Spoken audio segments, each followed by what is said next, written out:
ជំរាបសួរបងបាទជំរាបសួរបងមានឈ្មោះដែរបងបាទខ្ញុំឈ្មោះប៉ៃវណ្ណៈមានទីលំនៅនៅភូមិសំរោងអា3ឃុំសំរោងធំស្រុកវាស្វាខេត្តកណ្ដាលបាទបងចង់ដឹងថាពីមុនមកបងមិនទាន់បានប្រើផលិតផល Nacosi នេះបងមានបញ្ហាអាឡែស៊ីអីខ្លះដែរបងបាទមុនដំបូងដែលខ្ញុំអាឡែស៊ីដែលខ្ញុំជួបប្រទះហ្នឹងទី1គឺរោយអាសារោយកញ្ចឹងក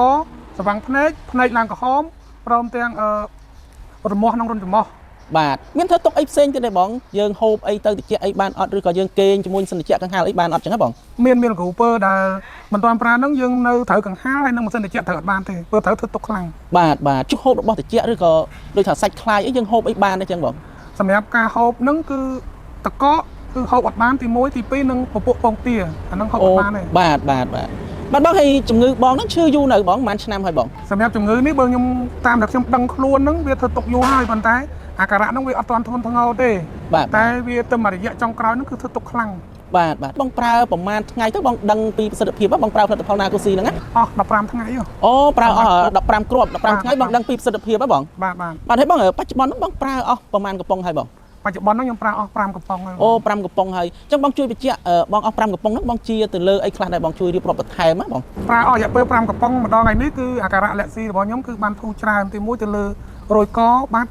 ទី2ទៅលើការស្វាំងភ្នែកហ្នឹងគឺឃើញថាបាត់ហើយអត្រាក្រហមភ្នែកហ្នឹងគឺកាត់បន្ថយ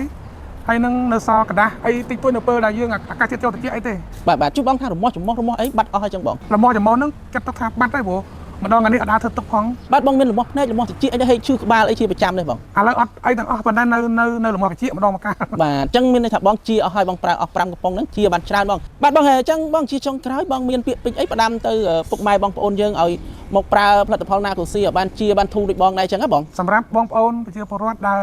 មានជំងឺអាឡែស៊ីដូចរូបខ្ញុំនេះបើចង់ព្យាបាលសូមជ្រើសរើសយកផលិតផល Nacosi ហើយសូមព្យាយាមកុំហូបមួយកំប៉ុងហើយមិនឃើញលទ្ធផលសូមព្យាយាមឲ្យបានច្រើនដូចខ្ញុំទៅបាទមុននឹងក្រោយនឹងទទួលបានលទ្ធផលបាទអញ្ចឹងបងជួយបញ្ជាក់ម្ដងទៀតបងជាទៅលើអីខ្លះដែរបងជួយបញ្ជាក់ប្រាប់ថែមសម្រាប់អាឡែស៊ីខ្ញុំនឹងគឺជាទៅលើទី1គឺស្វាំងភ្នែកបាទទី2ជាទៅលើការរោយកបាទទី3ជាទៅលើការក្តៅក្បាលសម្រានយប់មើលអីច្រើនហ្នឹងគឺបាត់ច្រើនហើយបាទរមាស់ក្នុងច្រមុះអីបាត់អស់ហើយរមាស់ក្នុងច្រមុះហ្នឹងបាត់ប៉ុន្តែវានៅឧស្សាហកម្មម្ដងម្កាលដោយសារហូបចំណីឬមួយអាកាសធាតុអីចុះត្រជាក់អីខ្លាំងបាទឈឺក្បាលគេងជាមួយសិនត្រជាក់អីគឺបានលែងមានបញ្ហាអីអញ្ចឹងបងហ្នឹងហើយបងអរគុណច្រើនសម្រាប់ការចែករំលែកបងអរគុណច្រើនបងបាទ